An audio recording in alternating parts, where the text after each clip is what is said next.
رمضان يا أهلا Laylatul Qadr est la meilleure nuit de l'année. Mais savez-vous vraiment ce qui la rend si unique? Cette nuit dont les musulmans du monde entier parlent avec tant d'enthousiasme pendant Ramadan est mentionnée dans le Coran et les hadiths. Elle est meilleure que 1000 mois. Son moment exact reste inconnu par la volonté de Allah. Alors, comment profiter de cette occasion exceptionnelle? Quels sont ses secrets et pourquoi est-elle si spéciale? Retrouvez toutes les réponses dans notre émission de Radio Sunnite spéciale à Ramadan consacrée à Laylatul Qadr. Ne passez pas à côté. رمضان رمضان رمضان يا أهلا Assalamu alaikum. Comme vous en avez maintenant l'habitude, Haj Daoud et moi-même sommes ravis de vous retrouver pour une nouvelle émission. Et vous vous en doutez certainement, notre discussion aujourd'hui tournera autour de la nuit bénie de Al-Qadr. Allah Azza wa Jal dit dans le Coran honoré, Tfaddal Haj. أعوذ بالله من الشيطان الرجيم بسم الله الرحمن الرحيم إنا أنزلناه في ليلة القدر وما أدراك ما ليلة القدر ليلة القدر خير من 1000 شهر تنزل الملائكة والروح فيها بإذن ربهم من كل أمر سلام هي حتى مطلع الفجر. Cette sourate veut dire nous l'avons fait descendre pendant la nuit de Al-Qadr. Et que sais-tu de la nuit de Al-Qadr? La nuit de Al-Qadr est meilleure que 1000 mois. Durant celle-ci, les anges descendent ainsi que Jibril sur ordre de leur Seigneur pour toute chose prédestinée par Allah jusqu'à l'année suivante. Elle est paix et salut jusqu'à l'apparition de l'aube. La nuit appelée Laylatul Qadr, c'est une nuit qui a un grand mérite. C'est une nuit bénie. Laylatul Qadr, la nuit de Al-Qadr, est aussi appelée par certains la nuit du destin. On va expliquer les spécificités de cette nuit et en quoi c'est une nuit bénie. Alors tout d'abord, citons le maître des gens, le bien-aimé, l'élu Al-Mustafa sallallahu alayhi wa sallam. Il a dit أنزلت التوراة ل6 مضين من رمضان وأنزل الإنجيل ل13 خلت من رمضان وأنزل الفرقان ل24 خلت من رمضان. Ce qui signifie التوراة, la Torah authentique, a été descendue la 6e nuit de Ramadan. Al-Injil, l'évangile authentique, a été descendu la 13e nuit de Ramadan. Az-Zabour a été descendu la 18e nuit de Ramadan. Et Al-Qur'an, Al-Furqan, Al-Qur'an a été descendu la 24e nuit de Ramadan. Donc c'est durant la nuit de Al-Qadr que tous ces livres honorés ont été descendus. Ramadan est un mois exceptionnel. Et ces nuits sont des nuits remarquables. Et on va parler aujourd'hui de la meilleure des nuits, la nuit bénie de Al-Qadr. Donc, je répète le verset. Allah Azza wa Jal dit Inna anzalnahu fi laylatil qadr. Ce qui signifie nous l'avons fait descendre pendant la nuit de Al-Qadr. Le Coran a été descendu en une seule fois, à partir de Al-Lawhul Mahfouz, la table préservée, jusqu'à Baytul Izzah, que l'on peut traduire par la maison de la gloire. C'est la Kaaba du premier ciel. ça a eu lieu durant la nuit de Al-Qadr, qui était cette année-là la nuit du 24e jour de Ramadan. Puis, Jibril, alayhi salam, l'a descendu au messager de Allah, sallallahu alayhi wa sallam, au fur et à mesure, en fonction de ce que Allah lui a ordonné, selon les circonstances et les événements, jusqu'à achever sa descente en une vingtaine d'années. Et le verset وَمَا أَدْرَاكَ مَا لَيْلَةُ الْقَدْرِ, son sens est et que sais-tu de la nuit de Al-Qadr, c'est-à-dire et que sais-tu ô Muhammad sallallahu alayhi wa sallam de la nuit de Al-Qadr. Ce verset est descendu pour montrer le caractère éminent de cette nuit et pour inciter à s'attacher fortement à la connaître, pour indiquer l'éminence de son degré. Qu'est-ce qu'on comprend aussi de ce verset? La nuit de Al-Qadr peut avoir lieu n'importe quelle nuit de Ramadan, et non pas uniquement la nuit qui précède le 27e jour de Ramadan. Mais le plus souvent, elle a eu lieu l'une des 10 dernières nuits de Ramadan. Il est rapporté du messager de Allah sallallahu alayhi wa sallam, le hadith dans lequel il a dit iltamisuha fil ashr al-awakhir min Ramadan, qui veut dire recherchez-la pendant les 10 dernières nuits. Tu viens d'aborder les nuits où peuvent avoir lieu Laylatul Qadr. Et tu nous as bien dit, et on a bien compris, que ce n'est pas obligatoirement la 27e nuit. Même si c'est vrai, les gens ils ont l'habitude de faire quelque chose de particulier en général pendant le Ramadan lors de la 27e nuit. Mais comme tu l'as dit, elle peut être cachée. Elle est cachée dans le mois de Ramadan. Et quelle est la sagesse dans le fait de la maintenir cachée? Eh bien, c'est pour que les musulmans s'efforcent de veiller en adoration toutes les nuits de Ramadan, dans l'espoir que cela coïncide avec la nuit bénie de Al-Qadr. Tout comme Allah Ta'ala maintient caché le moment où est exaucée l'invocation du jour du vendredi. On l'a dit tout à l'heure, Laylatul Qadr est une nuit bénie. On va maintenant détailler un peu ce qui est dit au sujet de ces bénédictions. Allah Ta'ala dit Laylatul Qadri khayrun min alfi shahr, ce qui signifie la nuit de Al-Qadr est meilleure que 1000 mois. Cela signifie que l'adoration durant la nuit de Al-Qadr est meilleure que l'adoration qui serait faite durant 1000 mois ne contenant pas la nuit de Al-Qadr. Vous savez ce que ça représente, 1000 mois? 1000 mois reviennent à 83 ans et un tiers d'année. Donc plus de 83 années d'adoration. Allahu Akbar. Et ce n'est pas tout. Écoutez bien cette autre particularité de cette nuit. Allah est exempt de toute imperfection. Celui qui est exempt de toute imperfection dit dans le Coran Tanazzalul malaikatu war-ruhu fiha bi-idhni rabbihim min kulli amr. Ce qui signifie une nuit durant laquelle descendent les anges ainsi que Jibril sur ordre de leur Seigneur pour toute chose prédestinée par Allah jusqu'à l'année qui suit. Ça veut dire que lors de la nuit de Al-Qadr, Jibril alayhi salam descend avec un grand groupe d'anges en ayant appris les choses prédestinées par Allah pour l'année qui suit, pour l'année qui vient, concernant la subsistance des gens, le terme de leur vie, c'est-à-dire jusqu'à l'année prochaine.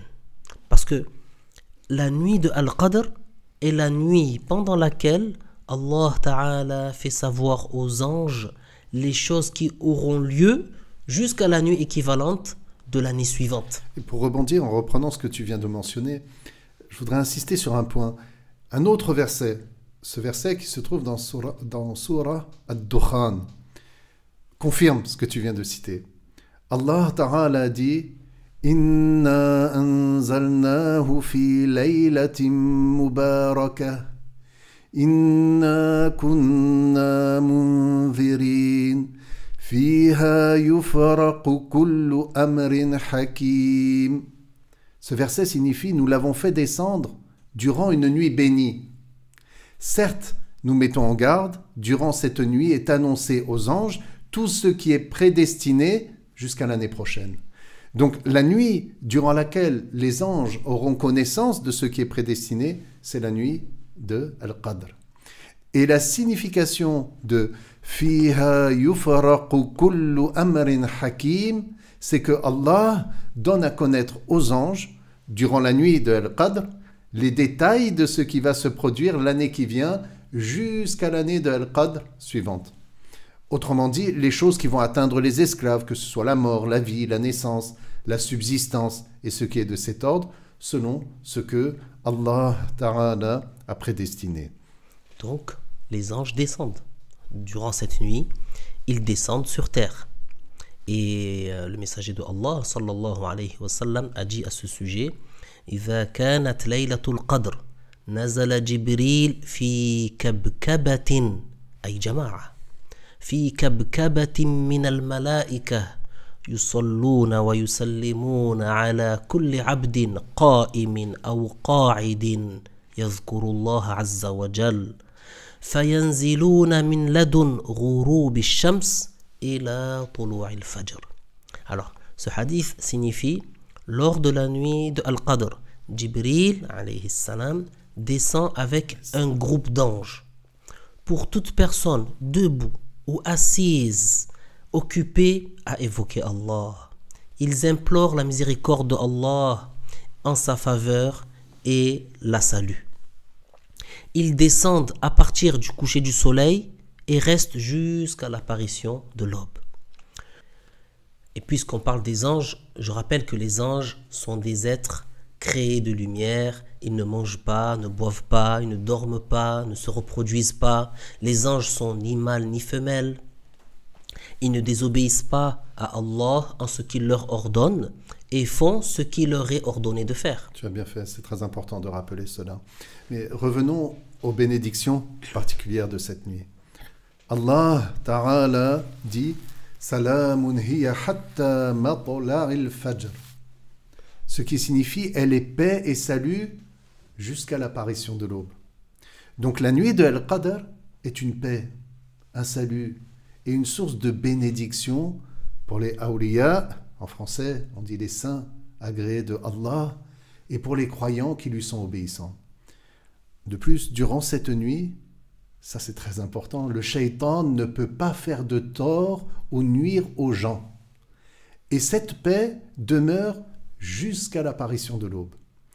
La nuit de Al-Qadr est une nuit éminente.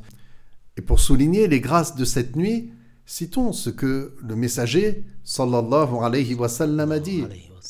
Man qama laylat al-qadr imanan wa ihtisaba ghufira lahu ma taqaddama min dhanbih.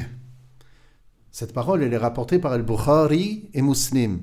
Cette parole veut dire que celui qui veille la nuit de Al-Qadr en adoration, par acte de foi et en recherchant l'agrément de Allah, ses péchés antérieurs lui seront pardonnés. Et en plus de toutes ces grâces, alors écoutez ces choses merveilleuses concernant cette nuit-là. Certaines personnes voient des choses surprenantes cette nuit-là. On dit d'eux qu'ils ont vu Laylatul Qadr. Alors quels sont les signes qui confirment qu'une personne a eu la vision de Laylatul Qadr? Eh bien, parmi les signes de la vision de la nuit de Al-Qadr, il y a la vision d'une lumière que Dieu crée.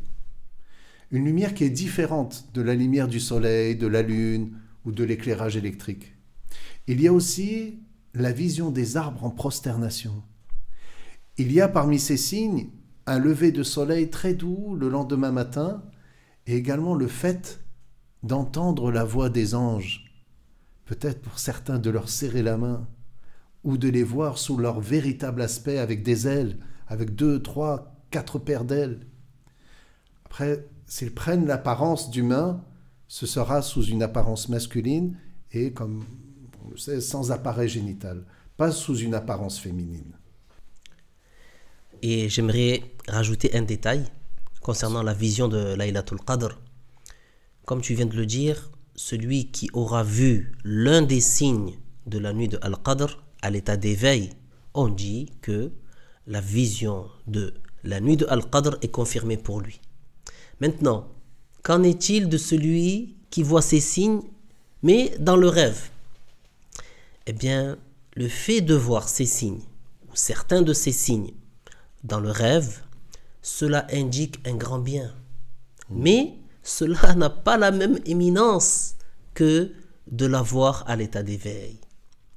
Maintenant, si quelqu'un ne voit pas ces signes pendant cette nuit-là, ni en rêve, ni à l'état d'éveil, mais qu'il fait des efforts en priant, en accomplissant toutes sortes d'adorations, il accomplit d'autres sortes d'adorations pendant la nuit de Al-Qadr sans savoir si c'est bien elle, alors il aura gagné certaines de ces bénédictions éminentes. Que Allah nous accorde la vision de cette nuit bénie et qu'on soit de ceux qui multiplient les adorations durant cette nuit. Amin ya Rabbal Alamin.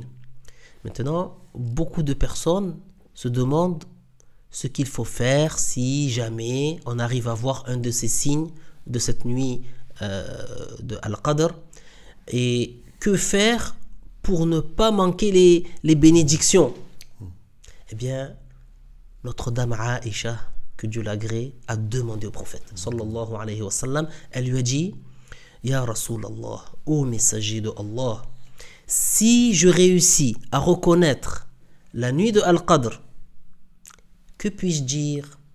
Alors le prophète sallallahu alayhi wa sallam a dit, il a répondu: Qouli Allahumma innaka afuwun tuhibbul afwa fa'fu anni. Qui signifie, dit Allahumma innaka afuwun tuhibbul afwa fa'fu anni. Ô Dieu, tu es celui qui pardonne. Tu agrées le pardon, c'est-à-dire que les gens se pardonnent les uns aux autres, alors pardonne-moi. Alors, fournissons des efforts pour accomplir les actes de bien dans ces nuits éminentes de Ramadan, ces nuits bénies qui nous restent de Ramadan, en faisant le qiyam, c'est-à-dire en accomplissant des prières de nuit, en faisant du dhikr, des évocations, des tilawa, des récitations de Coran, en faisant des du'a, en faisant des invocations. Oui, je tiens à ajouter à ce que tu viens de dire une remarque importante. Et d'ailleurs, j'appelle ceux qui nous écoutent à être très attentifs. Je rappelle que celui qui a des prières à rattraper, il doit se consacrer à les rattraper. Ça, c'est très important de rappeler cela. Durant le mois de Ramadan, tu trouves des gens qui veulent faire des actes d'adoration, mais ça, c'est important. Celui qui a des prières à rattraper, il doit se consacrer à les rattraper. Pourquoi? Parce que la dette envers Allah est une dette dont il faut s'acquitter en priorité. Avant de terminer notre émission spéciale sur Laylatul Qadr, j'aimerais rappeler un sujet très important de la croyance musulmane, vu qu'on a abordé les invocations. Vous savez très bien que la volonté de Allah concerne tous les actes et les paroles des esclaves de Allah. Donc, il n'y a pas une seule chose qui se produise dans ce monde sans que ce soit par la volonté de Allah, par sa prédestination, conformément à sa science et par sa création. Quant à la volonté des esclaves, elle est dépendante de la volonté de Allah. Tout comme Allah Ta'ala le dit, وَمَا تَشَاءُونَ إِلَّا أَن يَشَاءَ اللَّهُ رَبُّ الْعَالَمِينَ. Ce qui signifie, et vous ne voulez que si Allah, le Seigneur des mondes, le veut. Déjà, on retient que tout ce qui entre en existence est par la volonté de Allah. Que ce soit un bien ou un mal, un acte d'obéissance ou de désobéissance, un acte de mécréance ou un acte de foi. Car il n'y a pas de créateur de quoi que ce soit si ce n'est Allah tabaraka wa ta'ala. Autre point aussi, très important à comprendre, c'est que la volonté de Allah est éternelle, exempte de début. Exempte de début, exempte de fin. La volonté de Allah ne change pas. Il en est de même pour tous les attributs de Allah, comme la science et la puissance. Il est impossible que Allah change. Il est impossible que les attributs de Allah changent. car le changement fait partie des caractéristiques des créatures. Il n'est pas permis de croire que les attributs de Allah changent. Tu as bien fait vraiment de rappeler ce point. Et d'ailleurs, pour compléter ce que tu viens de dire, je souligne que la volonté de Allah ne change pas du tout. Et donc, elle ne change pas suite aux invocations de ceux qui l'invoquent, ni suite à l'aumône de ceux qui la donnent. Ce n'est pas parce qu'une personne demande quelque chose à Dieu que Allah va changer sa volonté. Et la preuve est très claire. Le messager de Dieu, sallallahu alayhi wa sallam, a dit « Sa'altu Rabbi arba'a fa'atani salasa wa mana'ani wahida » Cette parole signifie que le prophète alayhi salam a dit ce qui signifie « J'ai demandé à mon Seigneur 4 choses. Il m'en a accordé 3 et m'en a privé d'une. » Il a dit « Sa'altuhu alla yukfira ummati jumla fa'ataniha » Ce qui signifie « Je lui ai demandé que ma communauté ne devienne pas tout entière mécréante. » Il me l'a accordé. « Wa sa'altuhu alla yuhlikahum bima ahlaka bihi al-umam qablahum fa'ataniha » Ce qui signifie « Je lui ai demandé de ne pas faire périr les gens de ma communauté par ce par quoi il a fait périr les gens des communautés antérieures, et il me l'a accordé.